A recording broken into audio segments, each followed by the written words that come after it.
Hello everyone, success with आराम online education में आप सभी का स्वागत है। मैं हूं एमएस चौहान। आशा करता हूं कि आप सब कुशल मंगल होंगे। देखिए दोस्तों, करंट अफेयर्स की डेली बेसिस की यह सीरीज़ बेहतरीन ढंग से आपके समक्ष प्रस्तुत की जा रही है।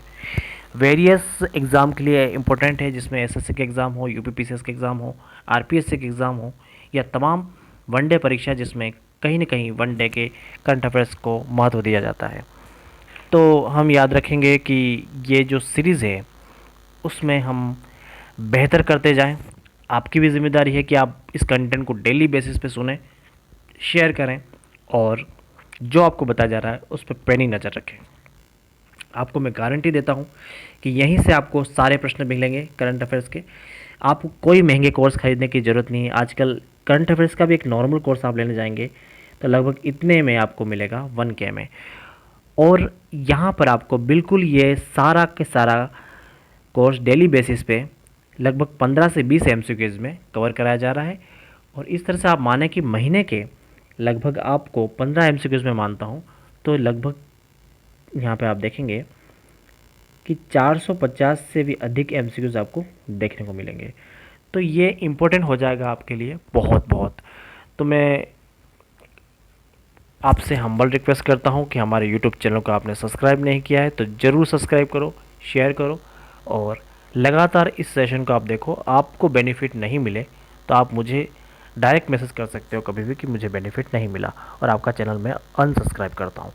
तो आपको यहाँ पर बिल्कुल सटीक जानकारी मिलेगी, एग्ज़ाम ओरिएंटेड जानकारी मिलेगी और ये सारे क्वेश्चन मेरे द्वारा बहुत ही प्रमापित और प्रमाणित जो साइट्स होती हैं गवर्नमेंट ऑफ इंडिया की, उससे ली गई हैं। तो वहाँ से ये कंटेंट बनाया जा रहा है। किसी तरह का कंटेंट आपको किसी भी तरह की फेक वेबसाइट्स या वेब चैनलों से नहीं मिलेगा।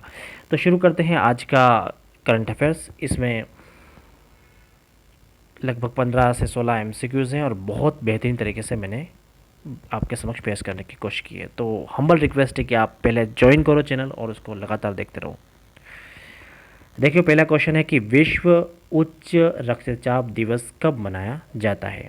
हाल ही में 2 दिन पहले भी मैं डिस्कस कर चुका हूँ कि ये कब मनाया जाता है, लेकिन देखो, वर्ल्ड हाइपरटेंशन जो डे है अभी लगातार खबरों में है, क्योंकि इसकी इम्पोर्टेंस बढ़ती जा रही है। आज का जो टाइम है, लगातार तनाव है किसी भी युवा के मन में और बहुत सारी टेंशन्स, एकेडमिक हो चाहे पर्सनल लाइफ हो, इन सब में युवा अपनी जो निजी ज़िंदगी है, अपनी बॉडी पे ध्यान नहीं दे पा रहा है। और इसी को ध्यान में रखते हुए वर्ल्ड हाइपरटेंशन डे का आयोजन किया जाता है प्रतिवर्ष 17 मई को। और ये भी ध्यान रखें कि यहाँ पर इसका उद्देश्य इसलिए है कि जागरूकता फैलाना है, हेल्थ के प्रति कॉन्शियस करना है, इसलिए इसको माना जाता है। इस वर्ष इसकी थीम क्या रही है? Measure your blood pressure accuracy, control it, live longer. तो आपकी जो ब्लड प्रेशर की एक्यूरेसी है उसको कंट्रोल करें और लंबे जिए, इस तरह की बात इसमें कही गई है। इंटरनेशनल म्यूज़ियम डे कब मनाया जाता है? अंतर्राष्ट्रीय संग्रहालय दिवस कब मनाया जाता है? प्रतिवर्ष अंतर्राष्ट्रीय संग्रहालय दिवस 18 मई को मनाया जाता है और इस वर्ष भी ये 18 मई को मनाया गया। देखो, इसका उद्देश्य है कि वैश्विक सद्भावना और विकास को बढ़ावा देना। और इसकी थीम 2023 में क्या रही है? इसकी थीम रही है म्यूज़ियम सस्टेनेबिलिटी एंड वेलबींग, संग्रहालय स्थायित्व और कल्याण। ये इसकी थीम रही है। 47वां ये एडिशन था इसका। और भारत में इस दिवस के अवसर पर आज़ादी के अमृत महोत्सव के महत्व पर अंतर्राष्ट्रीय संग्रहालय एक्सपो का आयोजन किया गया है। तो आज़ादी के अमृत महोत्सव के अंतर्गत अंतर्राष्ट्रीय संग्रहालय एक्सपो का आयोजन प्रधानमंत्री मोदी द्वारा नई दिल्ली में किया गया है। ये बात इसमें कही गई है। अगला प्रश्न है, 28 मई 2023 को नवनिर्मित संसद भवन का उद्घाटन कौन करेगा? प्रधानमंत्री नरेंद्र मोदी इस नवनिर्मित संसद का उद्घाटन करेंगे। आपको मैं बता दूं कि इससे पहले जो संसद थी उसका वो ब्रिटिश गवर्नमेंट के टाइम की थी, 1927 में इसको बनाया गया था। और अभी जो नवीन संसद है उसका उद्घाटन नरेंद्र मोदी जी करेंगे, जो हमारे वर्तमान प्रधानमंत्री हैं। और साथ ही मैं आपको एक इम्पोर्टेंट बात ये भी बताना चाहता हूँ कि जो संसद आत्मनिर्भर भारत की भावना का प्रतीक है और इसकी आधारशिला तो काफ़ी 2020 पहले में ही रख ली थी, तो काफ़ी पहले। तो इस तरह से ये संसद भी काफ़ी इंपॉर्टेंट रहेगी कंटेम्प्रेरी इशू में। हाल ही में प्रधानमंत्री नरेंद्र मोदी जी ने 8,000 करोड़ से अधिक की लागत की रेल परियोजना का लोकार्पण किया है। तो ये लोकार्पण कहाँ हुआ है? पहला आंसर तो आपको मिल जाता है उड़ीसा में। और इसके बारे में कुछ और जानकारी मैं आपको बता देता हूँ एक्स्ट्रा, कि ये जो 8,03,30,000 नेपाली जो रुपये होते हैं उसकी ये परियोजना है। लगभग 2 सामुदायिक परियोजना इसमें काम करेगी और ये स्वास्थ्य और शिक्षा को प्रमोट करने के लिए की जा रही है। भारत ने चक्रवात मोखा से प्रभावित म्यांमार के लोगों की सहायता हेतु कौन सा ऑपरेशन प्रारंभ किया है? देखो, चक्रवात मोखा ने म्यांमार को काफ़ी इम्पेक्ट किया है और इस दृष्टि से देखें तो हम पहले भी तुर्की में भी एक ऑपरेशन चला चुके हैं और इसके बाद म्यांमार में ऐसी आपदा के, ऐसा डिजास्टर के समय हर साल कहीं न कहीं डिजास्टर होते रहते हैं और भारत सरकार उससे जो बनता है उसके आधार पर अपने राहत कैंप लगाती है, राहत कार्य करती है। तो भारत ने चक्रवात मोखा से प्रभावित म्यांमार के लोगों की सहायता के लिए ऑपरेशन करुणा लॉन्च किया है, ऑपरेशन करुणा। ठीक है। कर्नाटक के अगले मुख्यमंत्री कौन होंगे? देखो, कर्नाटक में चुनाव हाल ही में संपन्न हुआ और कर्नाटक के अगले मुख्यमंत्री होंगे सिद्धारमैया। हाल ही में भारत ने किस देश के साथ सामुदायिक विकास परियोजना से जुड़े समझौते पर हस्ताक्षर किए हैं? देखो, ये हस्ताक्षर लगभग 2 परियोजना पे हुए हैं और नेपाल के साथ हुआ है ये हस्ताक्षर। इसमें ये जान लो कि ये नेपाल के साथ काफ़ी लंबे समय से पहले ही ये चलता आ रहा था और अंतोगत्वा सामुदायिक विकास परियोजना पर सहमति बनी और ये समझौता हस्ताक्षरित हुआ है।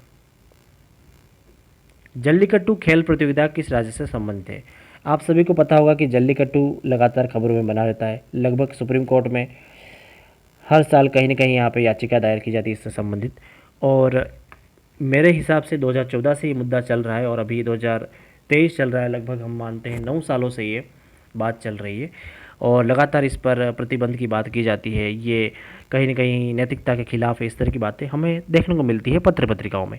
लेकिन जल्लीकट्टू खेल प्रतियोगिता किस स्टेट की है ये आपको मैं बता दूं कि तमिलनाडु की है और अभी भी इस पर लगातार डिस्कशन होते रहेंगे और आपको कहीं न कहीं खबरों में मिलता रहेगा।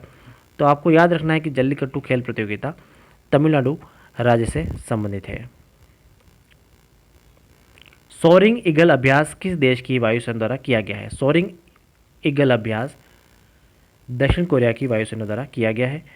देखो, दक्षिण कोरिया और नॉर्थ कोरिया इन दोनों के बीच काफ़ी लंबे समय से तनातनी चल रही है। इस तनातनी के बीच दक्षिण कोरिया चाहेगा कि उसकी जो वायुसेना है वो काफ़ी स्ट्रॉन्ग रहे, क्योंकि नॉर्थ कोरिया ने बैलिस्टिक मिसाइल परीक्षण हाल ही में किया है। तो इस लिहाज से सोरिंग ईगल अभ्यास किया जा रहा है दक्षिण कोरिया द्वारा। Storm shadow cruise missile United kingdom द्वारा किस देश को अपनी रक्षा क्षमता मजबूत करने हेतु प्रदान की गई है? देखो, storm shadow cruise missile UK द्वारा यूक्रेन को दी गई है, ये तो आपको जानना होगा। और यूक्रेन और रशिया का वॉर काफ़ी लंबे समय से चल रहा है, लगभग 2 साल होने आ जाएंगे इसको। लास्ट ईयर 2022 में फरवरी के माह में शुरू हुआ था और 23 भी ये लगभग पूरा करेगा। तो दोनों देशों के बीच कोई सहमति नहीं बनी है। काफ़ी बॉर्डर्स की डिस्प्यूट है इनके आगे। इस हिसाब से बहुत सारे रशिया के अपने हित है और यूक्रेन के अपने हित है, तो लगातार संघर्ष जारी है। तो इम्पोर्टेंट बात यह है कि जो स्टॉर्म शैडो क्रूज मिसाइल है वो यूके ने किसे दी है? यूक्रेन को। ठीक है। एक इम्पोर्टेंट फैक्ट्स ये है कि स्लोवाकिया के कार्यवाहक प्रधानमंत्री है लुडोविक ओडेटो। निम्नलिखित में से एवियन फ्लू किस से संबंधित है? एवियन फ्लू ऑप्शन ए है पक्षी, बी बंदर, सी भालू और डी मछली। जो एवियन फ्लू है वह पक्षियों से संबंधित है और इसका जो वायरस है उसका नाम है H5N1। देखिए दोस्तों, ये सीरीज़ बहुत इंपॉर्टेंट है। ये तमाम प्रश्न आपको परीक्षाओं में देखने को मिलेंगे। अगर आप इस सीरीज़ को लगातार देखते हैं और अपनी नोटबुक में नोट करते जाते हैं तो बेहतरीन होगा। इससे ज़्यादा कुछ अच्छा हो ही नहीं सकता आपके लिए। तो अगला प्रश्न है, हाल ही में उत्तर प्रदेश राज्य को जीआई टैग में कौन सा स्थान प्रदान किया है? तो उत्तर प्रदेश राज्य को हाल ही में दूसरा स्थान प्रदान किया गया है।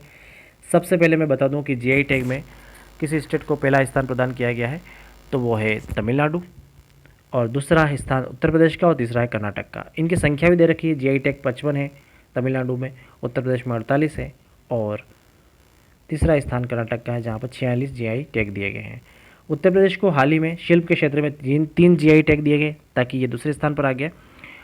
कौन कौन से हैं वो? मैनपुरी का तारकाशी, महोबा का गोरा पत्थर और संभल का सिंह। ठीक है, यहाँ तक आप याद रखेंगे। डॉक्यूमेंट्री गौरी को मॉन्ट्रियल 2023 के साउथ एशियन फिल्म फेस्टिवल में कौन सा स्थान या कौन सा अवार्ड दिया गया है? तो अवार्ड की बात की जा रही है कि डॉक्यूमेंट्री गौरी, आपको मैं बता दूं कि गौरी जो डॉक्यूमेंट्री है वो गौरी लंकेश पर आधारित है, जो 2017 में जिनकी हत्या हो गई थी। तो गौरी लंकेश के ऊपर बनाई गई डॉक्यूमेंट्री है, और इस डॉक्यूमेंट्री में गौरी लंकेश और भारत की जो वर्तमान सरकार की जो राजनीतिक स्थिति है उस पर भी कहीं ना कहीं कटाक्ष किया गया है। तो इस फिल्म में बात करें कौन सा अवार्ड दिया गया इसे बेस्ट लॉन्ग डॉक्यूमेंट्री अवार्ड दिया गया है, ठीक है। और इसको डायरेक्ट किसने किया है? इसको डायरेक्ट किया है कविता लंकेश ने। अगला प्रश्न है, वार्षिक आसियान पर्यटन फोरम 2024 की मेज़बानी कौन करेगा? इसकी मेज़बानी करेगा लाओस और वियतनाम में ये फोरम आयोजित किया जाएगा, क्योंकि लाओस की राजधानी है वियतनाम, ठीक है। वियतनाम लाओस की राजधानी है, और इसका जो विषय है, जो थीम है, वो आसियान टूरिज्म फोरम थीम क्या है? Quality and responsibility tourism sustaining ASEAN future. हाल ही में निम्नलिखित में से किस बैंक ने अपने डिजिटल प्लेटफॉर्म पर इलेक्ट्रॉनिक्स बैंक गारंटी प्रणाली लॉन्च की है? तो बैंक है बैंक ऑफ बड़ौदा, राइट। अगला प्रश्न है, दक्षिणी एशिया युवा टेबल टेनिस चैंपियनशिप की शुरुआत और समापन कहाँ किया गया? देखो बहुत ही इम्पोर्टेंट है, ये काफ़ी कंटेम्प्रेरी बना रहा है, ये काफ़ी लंबे समय से ये 3 दिन से हो रहा है ये टेबल टेनिस का कार्यक्रम, और अरुणाचल प्रदेश के ईटानगर में यह शुरू भी हुआ और अंतिम रूप से समापन भी यहीं पर हुआ। वर्तमान अरुणाचल के राज्यपाल KT पटनायक और अरुणाचल के मुख्यमंत्री हैं पेमा खांडू। तो दोस्तों आज के सेशन में हमने बहुत सारे वेरियस एग्ज़ाम के लिहाज से अच्छे से हमने प्रिपरेशन करते हुए करंट अफेयर्स को आप तक पहुंचाया, और बहुत मेहनत लगती है इन करंट अफेयर्स को तैयार करने में। तो आपसे हम्बल रिक्वेस्ट है कि आप यूट्यूब को चैनल को सब्सक्राइब कर दें और शेयर करो, ताकि इस तरह का कंटेंट आप तक सबसे पहले पहुंचे। Thank you for watching me.